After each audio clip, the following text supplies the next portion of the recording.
Hi, and welcome to Tune In with Talya. I am very happy to welcome a wonderful, talented musical guest this evening.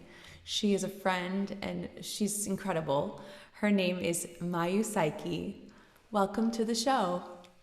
Thank you. Thank you for having me. And nice seeing you again. Yes, it is so nice Yes. to see you again. Yeah, we Yes. we saw each other for the first time. We met each other 2 years ago Yes. when you came out to play and perform at my synagogue in Oyster Bay, Congregation Right. L'Adorateur.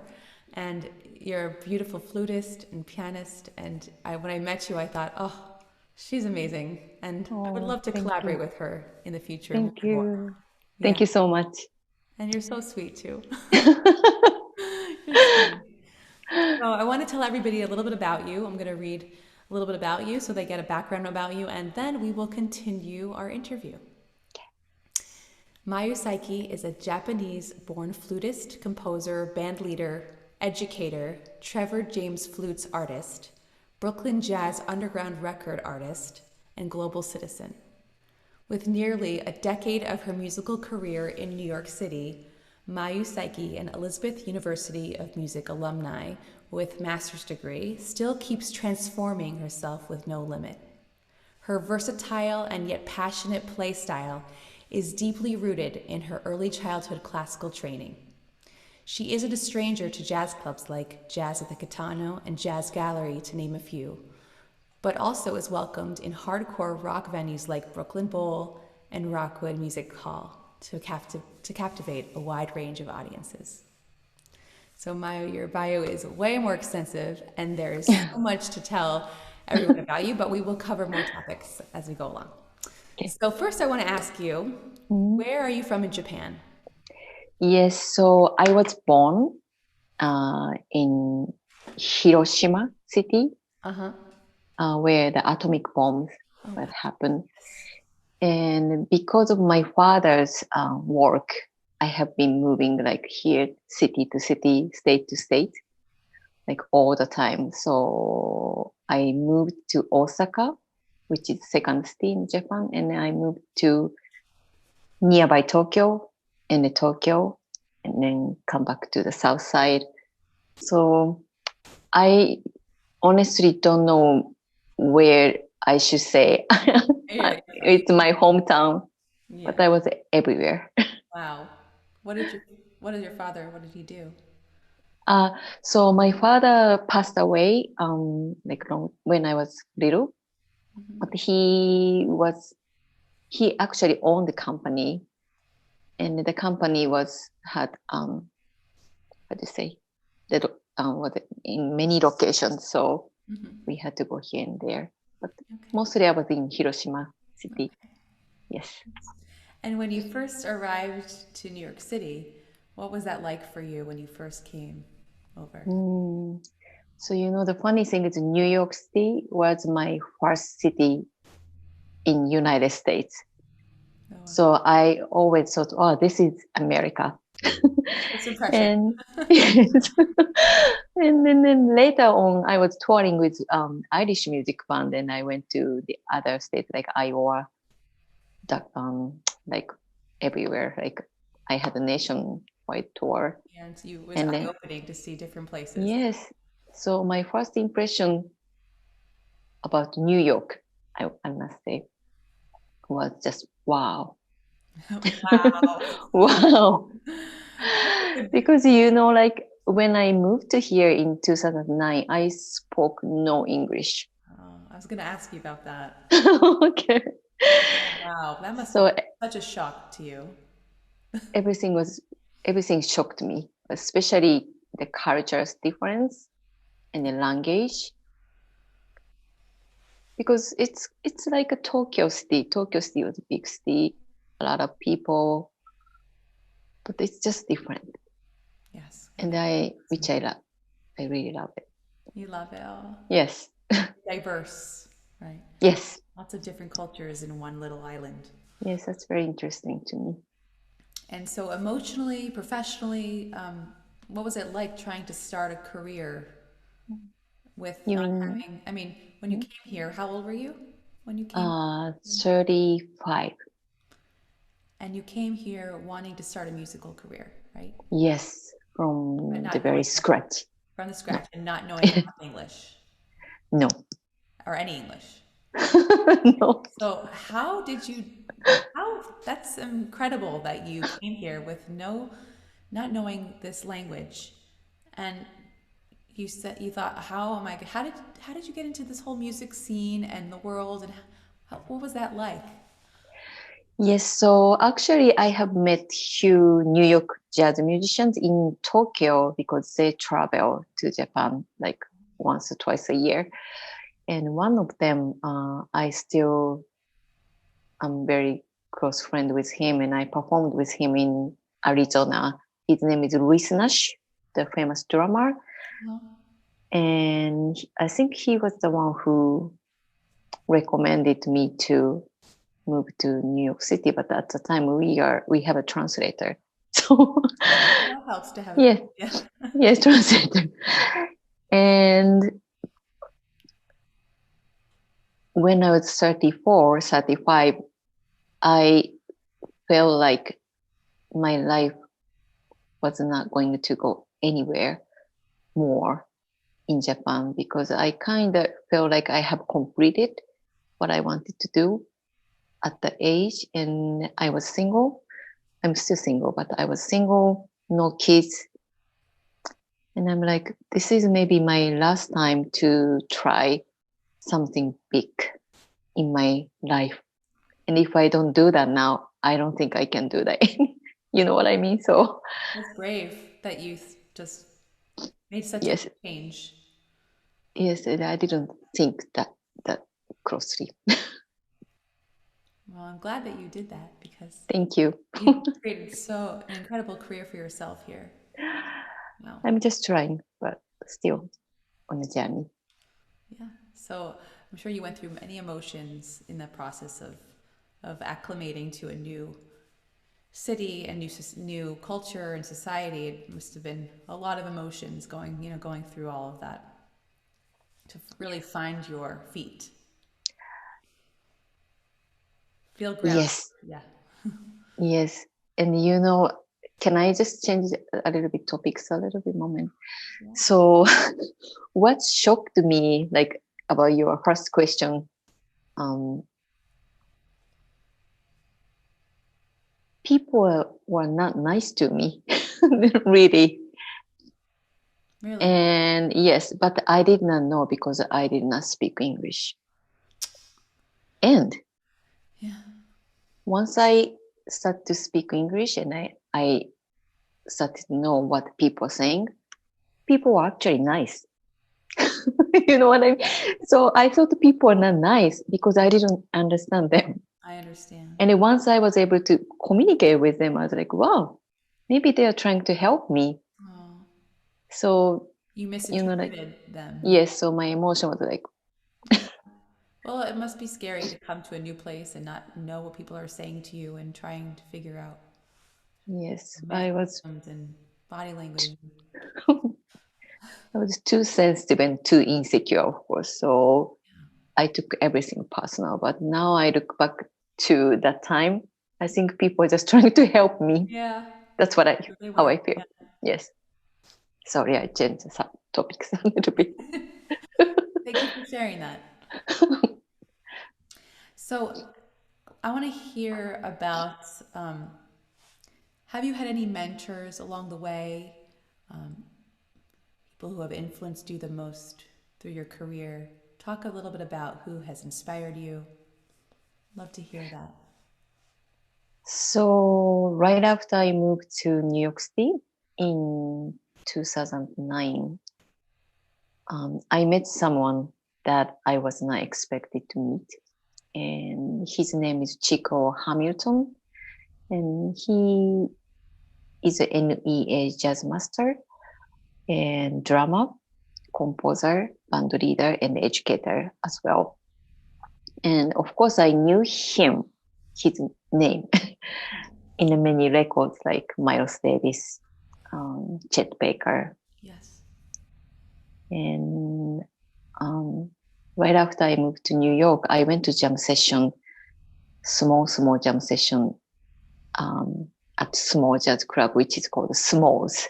Yes, and it's And very small. yes, you know the Yes, club. I Yes, see yes, them a lot. yes. That's a really small place. But and I met some guitar player.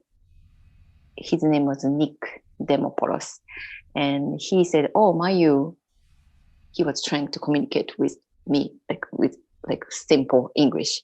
Yes. Do you want to come to jam session? And I just said yes. And he gave me address, what time, location. And next day, when I went there with my instrument, opened the door, and Chico Hamilton was there. That was his apartment. Oh, wow. Yes. So Nick was guitar player for his Amazing. band. Mm-hmm. And I was shocked. I was, wow. And he was so kind. He said, "Oh, sit down." And he recognized that I didn't speak English well. So he said, "Sit down." He was already 91 or so at the time, 90. Wow. And the whole band member was there, like everybody, the faces I have known. I was like, wow, he's there, he's there, he's here, he's here. And he said, "Open your instrument case and just play." And in my mind, play what, which tune? And then the jam session started. He said, "Just play, just play." And after 1 hour, he called his manager in Los Angeles in front of everybody. "Hey, Jeffrey, we got flute player." And I didn't know what was happening because I didn't speak English well. And then everybody said, "Mayu, do you know what is happening?" I was like, "No." "You're hired." Wow. That was the beginning of my New York jazz music. So, of course, according to your question, he is still is my music influencer, mentor, and then family. Wow. I would He say opened the door for you. He opened everything. everything. And Yeah. how soon after you arrived to New York City did you meet him? 5 months. 5 months. So you said, "I have a dream. I want to make it big. I want to make it in New York," right? Yes. And then didn't take long for you to get that door opened. Yes, door open. I feel like he opened the door and he holded the door. Like usually people open and Right. Right? yes, but he was. Wow, that incredible. I think he has been helping a lot of young musicians like the way he did for me. So he's my mentor. Special. And he saw the spark in you. Obviously, if you didn't have the spark, he wouldn't open the door and keep opening it. So he saw I your hope talent so. and he believed in you. And that's incredible that that happened for you. Yeah. I'm very thankful. Yeah, grateful. Yes. So, Yes. and so I'm sure he lives on in you. He passed, right? Yes. So he passed away in, I think, almost 7 years ago. It feels like a yesterday to me. And we had his last recording session 2 weeks before his passing. Wow. And he was still playing the drum. He was a little bit weak, but he was still playing the drums and he was yelling at us like, "Come on, come on." Just as usual. And after 2 weeks, we learned his passing. But we are very prepared because I think that was time. And he was prepared because he gave us everything and then he left. That's how I feel. So how was he loving with you, or he was tough love? Like, what was he like as a mentor? Was he nurturing, or was he hard? What was he like? He was tough, hard. Of course, as you know, like at that generation, jazz musician, like old school way, how to talk, how to Yeah. do Were you everything. scared? But Were you intimidated by him, or was it scary? but what I remember was like on the stage, he gave me a like big solo, like improvisation, and I got scared, so I tried to make that shorter. I was trying to stop, and then I heard his cymbal was, and then he said, "Come on, don't the words, don't stop." Right. On the stage, he was like he pushed us like In the more, middle of more. performing? In the middle? Yes, on the stage at the jazz festival. Wow. So, like you said, I think he believed in us, like a young musician. He could hire legends, but he hired us because I think he wanted to give us a chance to even make mistakes. Yeah. That's a good teacher. So, yes, Teacher and a mentor. yes, That's You're very fortunate. Yeah. So I have been doing, some listening of the things that you've been putting out there, and I've been oh, listening thank to you, your album, Hope, and it's a beautiful album. And I actually thank shared you. it with my kids. They were having breakfast this morning, and I played it in the background, and my daughter said, "I want to play like I want to play like that." Oh, Mommy, can you give me lessons to play like that? yes, you play the flute. Yes, Well, I did when I was yes, young. When I was younger, I took flute for maybe 6 years when yes, I was yes. I younger. remember you mentioned that. Yeah, before I started singing lessons, Mm. I asked my parents for at a young age to start singing lessons, and they said, "Hold off on singing. We were told that you have to wait till you're a certain age to start Wow. training more seriously. So let's start you on Mm. another instrument. What would you like to do?" And I said, "Well, the flute sounds most like like Oh. the voice." So. And then I think flute looks good on you more than with me. Oh, you're a beautiful flutist and pianist. You're flute and pianist, and it's amazing Yes, you've become so accomplished on two instruments. I love both. Huh? I love playing both And instruments. I'm sure you play the piccolo as well, right? Yes, Yes, I heard that too. So, yes. most flutists do play piccolo. So yes, uh, I want to hear the background to your album Hope and how that came about. Okay, so I titled my first album in United States, Hope, was I think I had a lot of reasons, but um, I just like the word of hope because if it's very uplifting and it just it's just a nice word, especially like now. It's hard to keep the hope even for tomorrow, and I feel like maybe music can help. It's a perfect name. Yes, so yes, so like I didn't want to make my first album for myself. Like, oh, I want to be named, I want to become famous. That was not about that, like stuff like that. So I just like you said about your daughter, I was hoping people who are going to listen to my music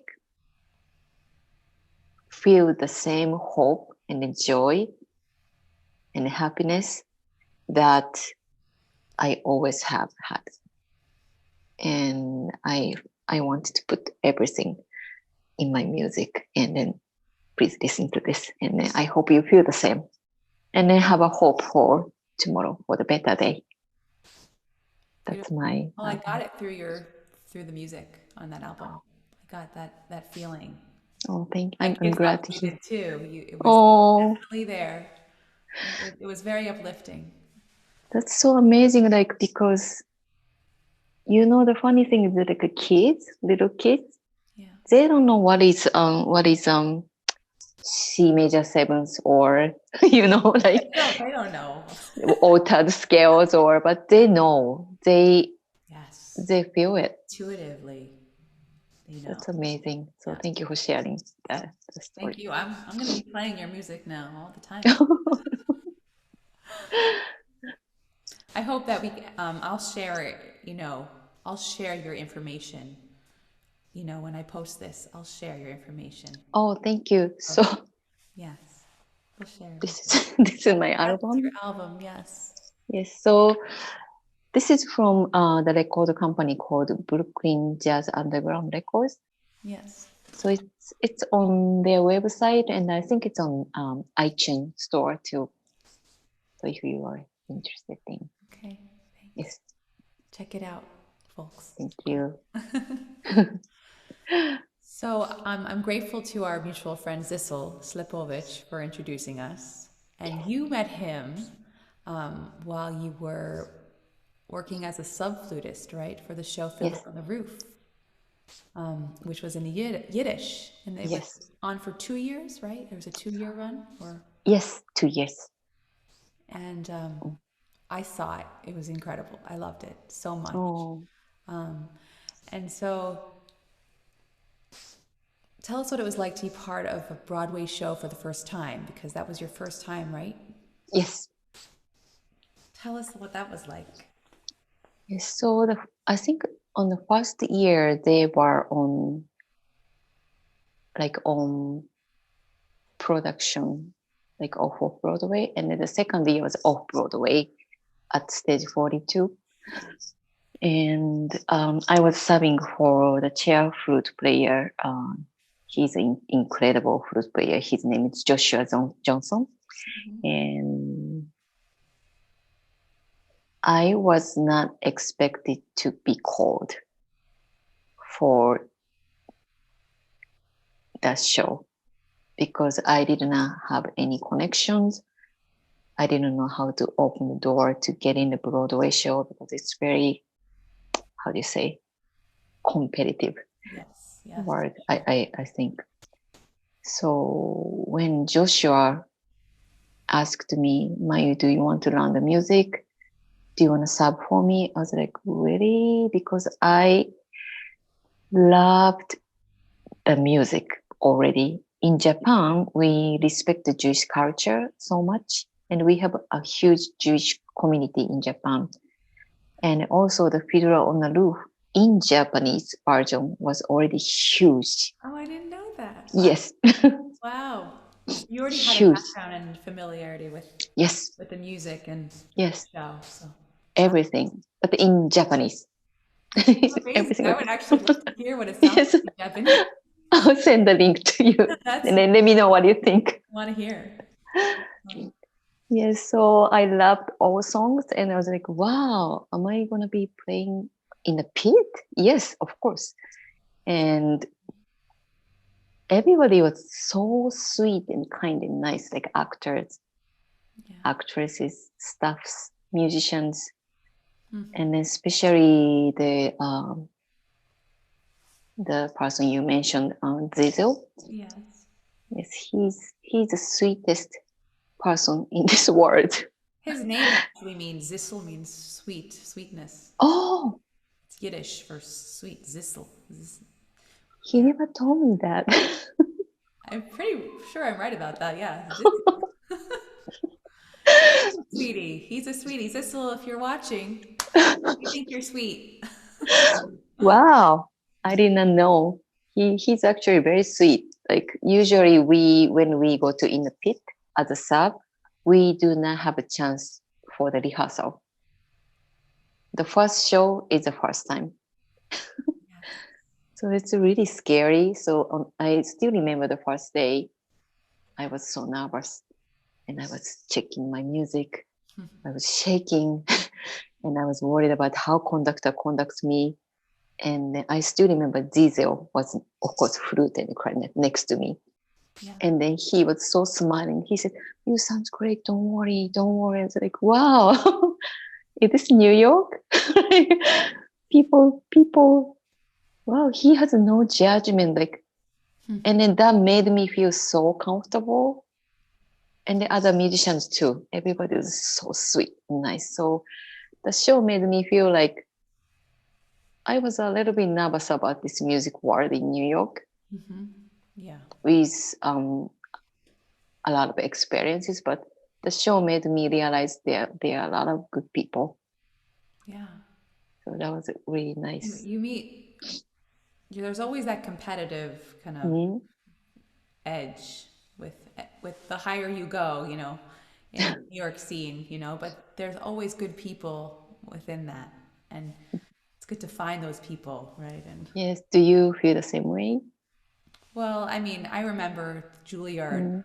the feeling at Juilliard and Mm. that world was had like there was definitely that competitive Right. and finding those people in that world. Mm. That was back when I was a student many years ago, but I remember Mm. doing, professional work post Juilliard and post Manhattan School of Music. You know, it's a competitive world, but you finding Right. those people that you really trust, that are your mentors, that are your friends, really help you thrive and help you. Yes. Yes, that's what I wanted to say in English. Thank you. The translation. Yes. Yes. Yes. And so back in Japan, you knew Jewish people, you had friends that were Jewish, you knew that community, or were you not connected to that as at all? I did not have any friends, Yeah. but actually, Jewish culture, music Yes. are so respected, very respected Huh. in my country. Wow. So, for example, the Fiddler on the Roof, everybody knows the songs. Hmm. Everybody knows not all songs, but most of the songs. Well-known melodies. Yeah. Yes. So the music. And so you've always connected to that music. Yeah. Nice. Do you have any favorite songs in the show? Oh, I love that show. I sing so many things, so many songs. I love not far from the home. I love, and of course, Matchmaker, Yes. Sabbath Prayer, Yes. Tradition. Tradition. I think I could probably name the whole entire show, all the Oh, songs. I just love it. I grew up with it, so yes. it's in me for years. And then singing it is so fun. Mm, Yeah, yeah. So very interesting. And so I'm sure you learned a lot about Jewish history and culture from being yes. in that show, being part of that show. So actually, I did not realize how deep the story was until I really get to know the show in the pit playing the music, because I wanted to learn like why this what this song is about. Okay, next song, what is about, like tradition, Yeah, Sabbath prayer, yeah, sunrise, sunset. Each song has like deep meanings, like as you already know, but I was not in that culture.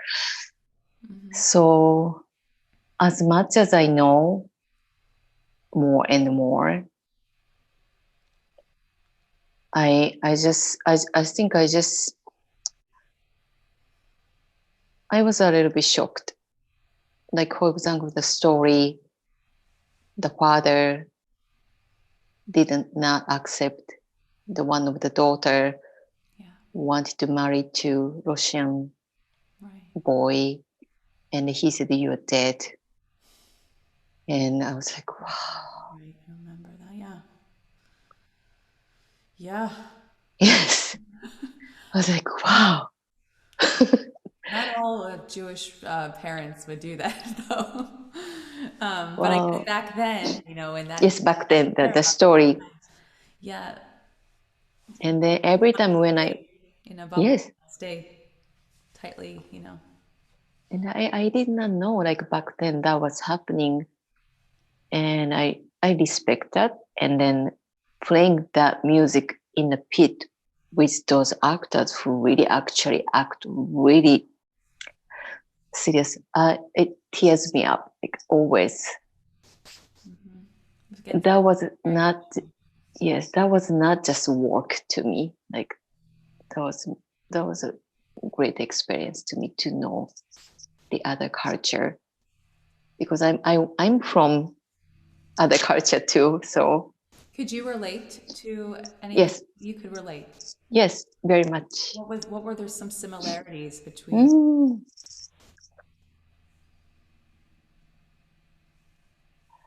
So Many reasons, but I feel like the Asian culture, like we have a lot of religious, like some of Japanese are Christian, some of Japanese are Jewish. Most of us are Buddhist, or maybe no. Yes.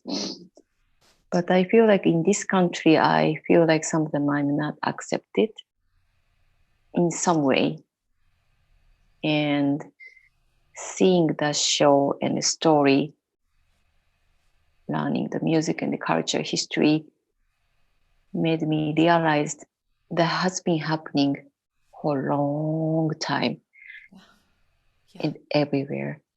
And I remember when I was little, my mother gave me the book about Anne Frank.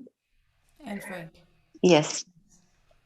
And I forgot about the book. And then when I was on the show, I was like, wow, I read that before. Yeah.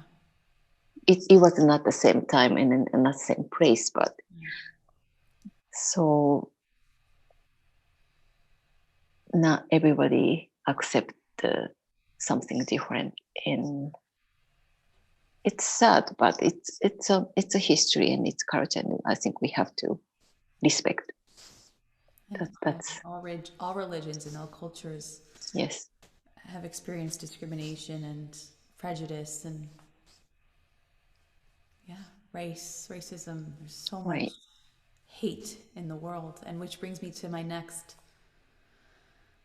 question for you, because there is so much hate in our country and around the world toward different minority groups.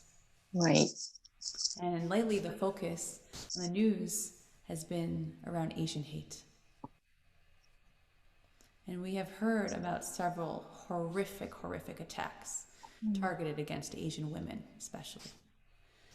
And so I wanted to ask you if you feel comfortable sharing how this has affected you personally and how you've been able to cope with what's happening in the world around you. Okay, so I'm very straightforward person, so I don't want to say too too much, but just to be honest, it's very sad to just see no matter what the color is, people hate. Because now we have a coronavirus, which we really have to focus on to just get the vaccine, get everybody's okay, and then get the economy back. I think that's the first thing we have to focus on. And I'm like, come on, we don't have time for that, especially now. But except that, I think like the Fiddler on the Roof show, I feel like this is not new to me. I'm sure you feel that way as well, because this is not the new. Now we can speak up because now we are focused, because too many things happened. So the media brought the Asian hate up. So now we are able to speak up. But before, we even hesitated to speak up. I don't know if I can say this. Like I have been talking with my Asian friends in United States. We felt like we were not in a category to speak up. So now this is actually good because we can have a voice at least, and people see that more. But one of my friend, Japanese piano player in New York, he had a bad accident last year in Harlem at the subway station. When he was on the way his home, his wife and his newborn baby was waiting for him. I think that was, I don't remember the numbers, like 10, 8, 12. I don't remember the teenager attacked him, and he broke like all bones. And I think he's recovered now, but he was not able to play piano. And his good friend, the American drummer, I know him, and he's a really sweet person. He raised the money for him at the time because he had to provide something for his wife and baby. And that was, I think, beginning. And after that, I have been hearing a lot of instances, even around me, and about myself too. Last summer, I was attacked at the Penn Station, and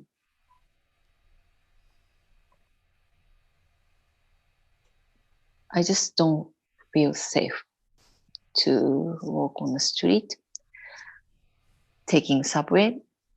But I honestly do not want to say this is Asian hate. Like you said, this is hate. This is hate. Hate. So I don't think only the Asian people are hated, like you said, the Jewish culture, black and white, Mexican, Muslim, and Asian, or maybe even friends or family members. I think we shouldn't hate. We should talk. Hate and understand each other's Yes. and yes. to appreciate each other. That's how I feel. Yeah, and I think with this whole virus, right, the whole coming out of China, it just created so much baseless hatred. People blaming. People need to blame. I think it's just that's part of it. People need to find a way to blame, and so that they feel better. They find ways to cope. But blaming is never, ever, ever a solution, and it's never the right thing. And I feel so weird because not only the Chinese people, but also Chinese American people who were born here, they were attacked too. But to me, they are Americans. They have American passport. They speak English. Yeah. But just because of the way they look. Yes. It's just, I know. It's terrible. So how do we live in a world where we don't feel safe? You know, how do you get up every day and go about your day, going to the subway, going to where you need to go, having had that trauma, having had that experience of being attacked, and knowing that there are haters around, especially in a city like New York City, where there's lots of crazies and lots of bigots, and how do you keep going and what? Yeah, how do we continue to go on with this? So me personally, I started to bring self-defense products, which is like pepper sprays, like security, how do you say, like when we pour this part, like that make the noise, and more. I don't think I should mention what I have, but everything is legal. What you need. Yes. And I think it's important because we should not use those things easily, but just in case, when we have no choice, it's better to have it. We just have to protect. And also, thank you for asking me. So I would like to ask everybody to keep your eyes on the other people to help. Yeah, to be bystanders. Yes. And when you see something or someone. Yes, please help. Please help. Don't just walk away or ignore. No. Because that's terrible, and that's horrible thing to do. And just it's a good point. Yes, I think that will help. Help. help your stranger, your neighbor, your Yes. because we are all in this world together. Yes. Yes. I think at the end of the day, like you said, we all are sisters, family. So why not? You know. How can we help this world? Heal. This world needs a lot of healing. Yes, and I like to like your daughter, like your kids, my friend kids. I want them to have a better life in the future. Me too. Not only for us, you know, because by the time we are gone, they are still here. That's That's true. how I feel. It has to start when kids are young to teach them Yes, to love all yes, different races, all different religions, be accepting, be loving, be open. yes, It starts at a young age. yes. Yes. I think your kids has a great mother. Oh, I'm trying. Trying in a crazy world. Oh no. Yes. But Mm, but we're fortunate and we have to just be grateful every day that mm, we're healthy and we're safe and be aware. Just, we got to be aware yes. and and use our voices for good. Use our voices to stand Mm, for what's right. And thank you for sharing and using your voice and sharing what happened to you personally and being so vulnerable. thank you for letting me share, but you know, I'm still not sure if people are comfortable. I'm comfortable to share, Yes. but in my culture, some of my Japanese friends are still not comfortable even I seeing get me speaking up. that. I'm making them uncomfortable, but I understand why. It's a Because it's, cultural thing yes, to not talk about hard stuff, right? It's the way is to just ignore and to be hush about it. but you know, like you reminded me of my other friend, jazz saxophone player Steve Wilson. I spoke to him on the phone the other day. He's not only very well known and respected jazz musician, but also like amazing person. And we start to talk about this whole racism, like Asian hate. And he said, Mayu, we cannot stop this like completely today. But he said what bothers him was that people don't want to be involved. The people don't want to say anything. People say nothing, Yeah. and especially in New Silence. York, yes, like, and he said silence is the worst. It is the worst. Yes, say something. Silence, hate, and things can go out of control when there's Mhm. silence. Yes. So thank you for having the courage. And Thank you. hopefully your friends will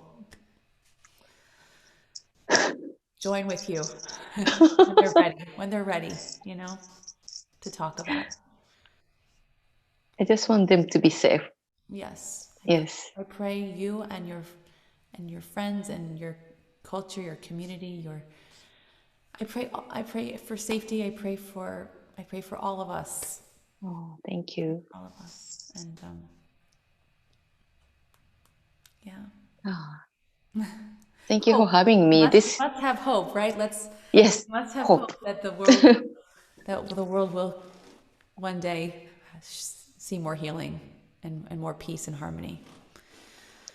It's not easy to have a hope. Like we can be hopeless, like so easy. So easily, yes. Yes, easily. So I think we can just try to lift up. And thank you for the So, beauty that you share through your music oh, that does give hope and instill joy and lifts our spirits. thank At you. the end of the day, I turn to music always for Mm, comfort, and that's something that I know is always there. Music is always there as a source of mm, healing. and lifting my spirit. Mm. And I'm sure you feel that too, right? Yes. That music just opens your heart. Yes. So thank you for helping to put that into the world. Thank you. So thank you for your time this evening, and I Thank you for look having forward me to staying again. in touch with you and seeing all the more projects that you put out there, and hopefully we can collaborate in person Yes. again when things are Yes. safer. Please. Yes. All right. Thank you. Thank And you so thank much. you all for listening. And Thank you. tune in with me next Wednesday, 6 p.m. for Tune In with Talya. Have a good night.